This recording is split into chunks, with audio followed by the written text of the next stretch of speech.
Hello, my name is Donna. I'm a 38-year-old woman who has recently freed myself from an oppressive marriage. Let me tell you, separating from my husband felt like stepping into a new realm of freedom. My ex-husband, Michael, and I initially met through a blind date set up by a mutual friend. From the start, I was captivated by his striking looks and magnetic charm. Michael seemed to possess all the qualities I desired in a partner. We shared numerous interests, and our conversations flowed effortlessly. For the first 7 months, we enjoyed casual dating, taking turns organizing fun and engaging activities. Once we officially became a couple, we continued our dynamic outings, and after a year, we moved in together. During that time, I learned about Michael's financial struggles. Despite my attempts to offer guidance to help him advance in his career, he rarely took my advice seriously. Still, he managed to earn enough to meet his needs, and I was willing to support both of us financially. 3 years into our relationship, we tied the knot, and a year later, we decided to buy a house. I secured the mortgage solely in my name due to my superior credit score, a choice I now regard as particularly fortunate. However, 4 years into our marriage, I began to notice a troubling shift in Michael's behavior. He grew increasingly demanding and stopped contributing to household chores, claiming he was too busy with work. Despite my understanding and efforts to manage everything on my own, the burden became overwhelming. When I confronted Michael about this, he would momentarily promise to change, but we quickly fell back into our old patterns. This was frustrating, yet I tolerated it out of love and a desire to fully support him. Unfortunately, our relationship began to suffer, especially in terms of fun and leisure, as I simply didn't have the time or energy for either. It was under these strange circumstances that I discovered Michael's infidelity. I stumbled upon the truth quite unexpectedly when he left his phone unlocked while he took a shower. I had no intention of snooping. I just wanted to charge his phone. But a notification caught my eye, a message from a woman named Isabella, asking Michael how long it would be until he left his pathetic wife to meet her at a nearby motel. The shock and heartbreak hit me like a tidal wave. I couldn't believe Michael was capable of such betrayal. Our marriage had seemed solid. He always greeted me warmly, and we rarely argued.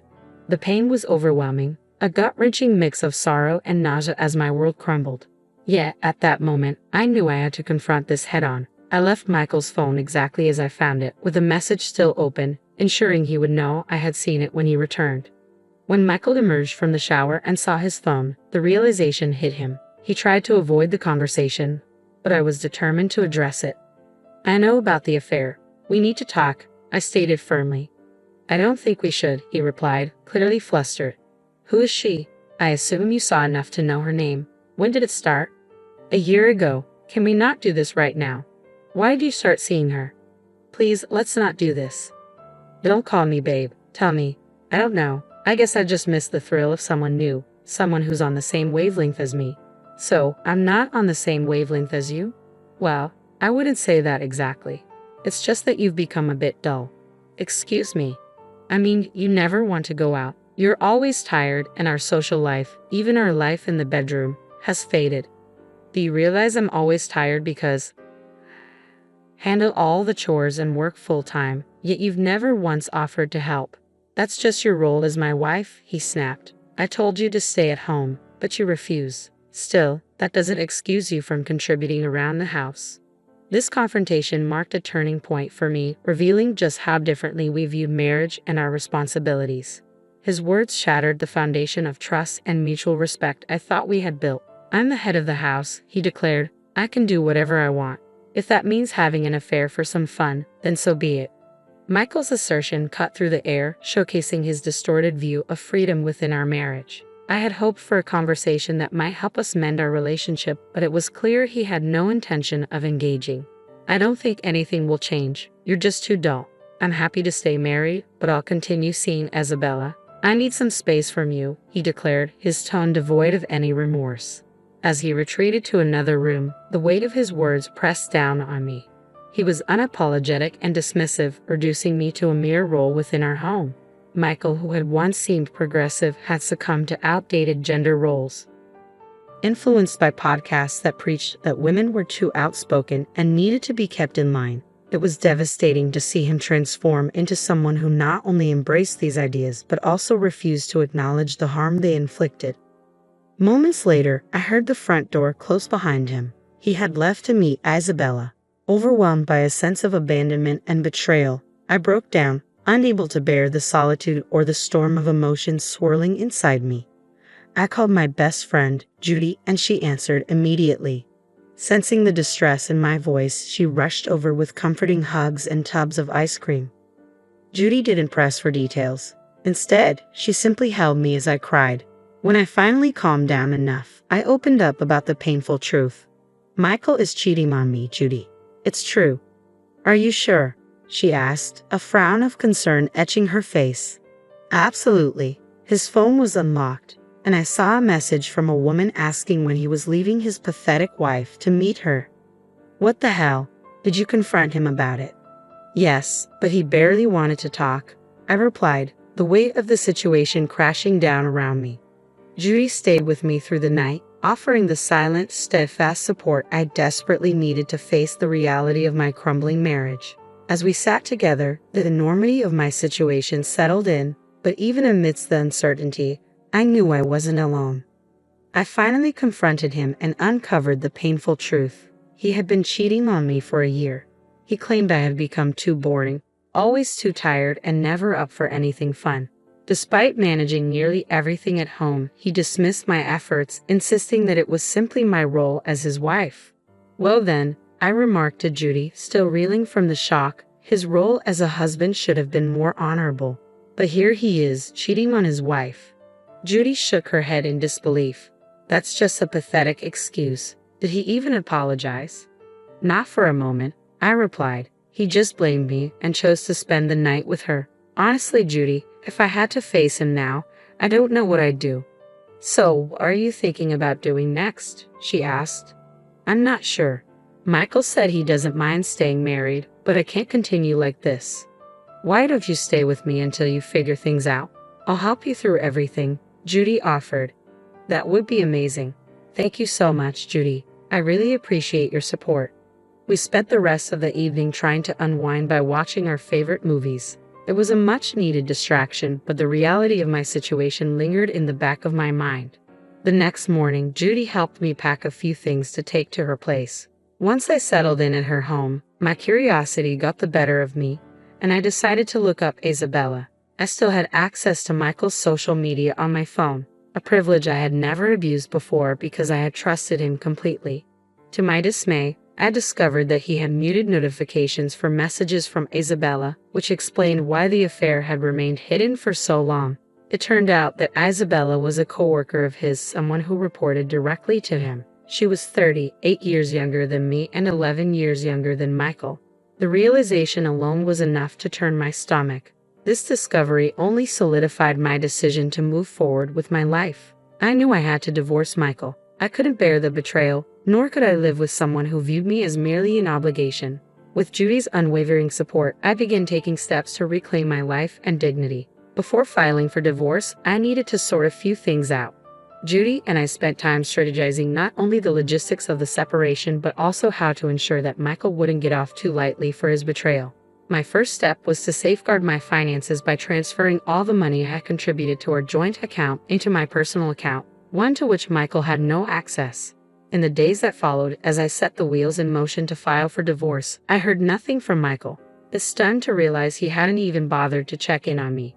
His indifference underscored how little he valued our relationship.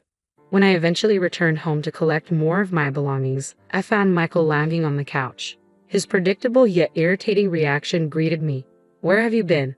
Why haven't you told me where you were?" he demanded, his voice laced with a feigned concern that failed to mask his true detachment. "Why do I need to explain myself to you? You haven't called once. Don't pretend to care now," I retorted, my patience wearing thin. "I'm sorry, but finding out about your infidelity because you think I'm too boring doesn't exactly inspire politeness," I added sarcastically. Michael seemed taken aback but quickly shifted the conversation to finances. "I noticed you withdrew a large sum from our joint account," he said, attempting to sound casual but clearly concerned. "Yes, I took back my money. Why should I let you squander what I've worked hard to earn?" Challenged him. What do you think you're doing? You need to put that money back, he demanded, his tone shifting to a threatening edge. Or what, Michael? You'll kick me out? Move in with Isabella and have your sister move in here. I couldn't help but laugh at the absurdity. Put the money back in 3 hours or I'll make sure everything changes by tomorrow, he threatened. I responded with silence, walking past him to our room. I quickly packed the rest of my clothes and essentials, leaving Michael to stew in his frustration. Once back at Judy's place, I recounted the entire encounter. Furious on my behalf, Judy insisted we consult a lawyer immediately. Fortunately, she knew someone who could help. We met with her lawyer friend, who began by asking about the house. I explained that both the mortgage and the title were solely in my name, a result of my well-paying job in a specialized field. This detail was crucial. It meant I had significant leverage in the upcoming legal proceedings. With Judy's support and the lawyer's guidance, I felt better equipped to face the challenges ahead. Earning significantly more than Michael, it made sense for me to handle the mortgage and purchase our home, establishing it entirely in my name. This financial arrangement was straightforward and practical, considering our respective incomes. Everything the house needed was purchased by me.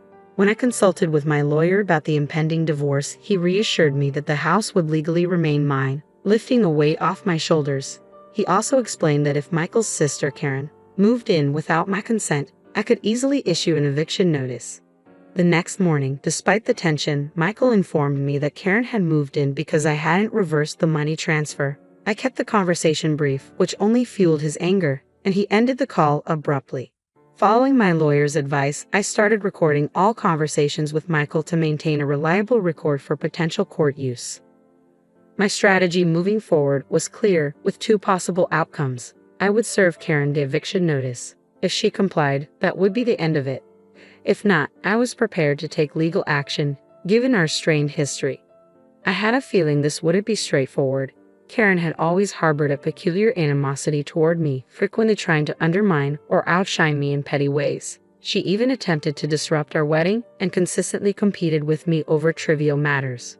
Over the years, our relationship had deteriorated to the point where I had to limit contact with her. Michael, overly protective and indulgent toward his sister, often put me in uncomfortable situations. Karen's resentment only grew when she realized she couldn't surpass me in certain aspects of life, leading her to engage in petty theft whenever she visited our home. I frequently noticed missing items, designer clothes, shoes, and skincare products. Michael urged me to overlook these incidents, rationalizing that Karen's frugal lifestyle justified her taking some of our luxuries. I strongly disagreed and eventually banned her from visiting altogether. This decision didn't sit well with either Michael or Karen, but he was powerless to challenge it, given my legal rights over the property. The situation was complicated, but I was determined to stand my ground and take the necessary actions to protect my interests and ensure a fair resolution to our marital breakdown. Having had enough of Karen's antics and the significant thefts she had committed, I explained the extent of her actions to Michael. He understood that the damage went far beyond what could be easily rectified. However, that didn't stop Karen from trying to provoke me further. One day, she called to flaunt her temporary triumph. "Hello, Donna. Guess where I am right now?" she taunted. "Michael told me you've moved in," I replied, keeping my tone even. "That's right. I have this huge, glorious house all to myself, something you don't," she gloated. "I still own the house. I've already sent you an eviction notice and you have 4 days to move out," I informed her calmly. "An eviction notice from you? Like, I'll take that seriously. This is my brother's house, and he told me I could stay here, so I will," she retorted defiantly. "It's not his house, Karen. Regardless of what Michael told you, the legal documents clearly show that the property is mine." Yeah, marital property or whatever. But he has all the power here. He decided this was the best thing to do, she insisted, misunderstanding the situation entirely. "You really can't stop talking, can you? I see why my brother chose another woman," Karen snapped, hoping to hurt me further. "Well, I have nothing more to say. Goodbye," I said, ending the call just as I heard her spiteful laughter. If she didn't vacate within the 4 days, she would soon find out just how serious I was. I was fully prepared to take Karen to court. I had all the legal backing I needed. Unsurprisingly, she informed Michael about our conversation, and within an hour, he called, furious, questioning my ability to send her an eviction notice. As before, I chose not to engage with his anger. In the next 4 days, two significant events unfolded. I had the divorce papers delivered to Michael, who shockingly decided to contest them, and Karen still had not moved out. Following through on my threat, I had a court summons sent to her. Legally, she was considered a squatter. When Karen received the summons, she was visibly shocked to learn that the house was in my name, not her precious brother's. She confronted me, accusing me of trickery. "You set me up," she cried. "I did no such thing," I replied firmly. "I gave you ample warning and time to leave. I even told you to move out." The reality of her situation was finally starting to dawn on her, and I was ready to uphold my rights no matter what.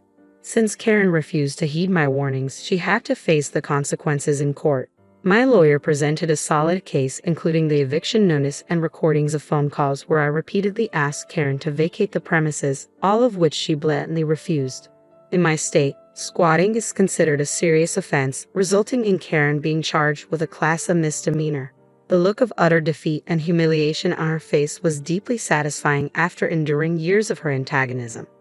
After the court proceedings, Michael and Karen, still unable to accept their defeat, confronted me at Judy's place, where I had been staying. "How could you do that to my little sister?" Michael demanded. "Your little sister has made my life miserable for years, and I finally put a stop to it in the only way I knew how. You initially agreed with my decision, yet the moment I stood up for myself, you sided with her," I responded, my frustration evident. "I only did that because she had nowhere else to go after the eviction. I was doing her a favor," Michael argued. "So, the house suddenly became an option because we're separating. If we weren't, would you have snuck her in?" I countered. Michael stumbled over his words, but I cut him off. "Save it, Michael. I don't want to hear any more. I'll just see you in court." "How is the house even in your name? Your brother's name isn't on any of the documents," he exclaimed. "I've been the one paying off the mortgage and making all the repairs meticulously for the past 4 years. No matter how much your brother contests it in court, he won't get any ownership of the house. All he'll get is a much lighter wallet," I retorted. Karen interjected, clearly not grasping the legal reality. "You think I set him up?"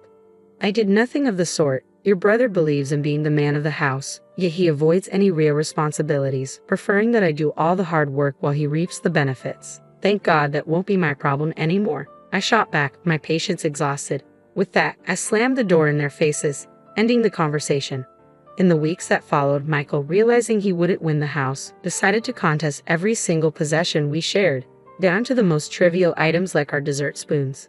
The battle was petty and exhausting, but I was prepared to fight for my peace and freedom, no matter how long it took. I was completely unfazed by Michael's attempts to claim our shared possessions. For every piece of furniture and item he claimed as his, I had the receipts clearly showing who had paid for them. In truth, he hadn't contributed much, so he was only going to get a minimal share.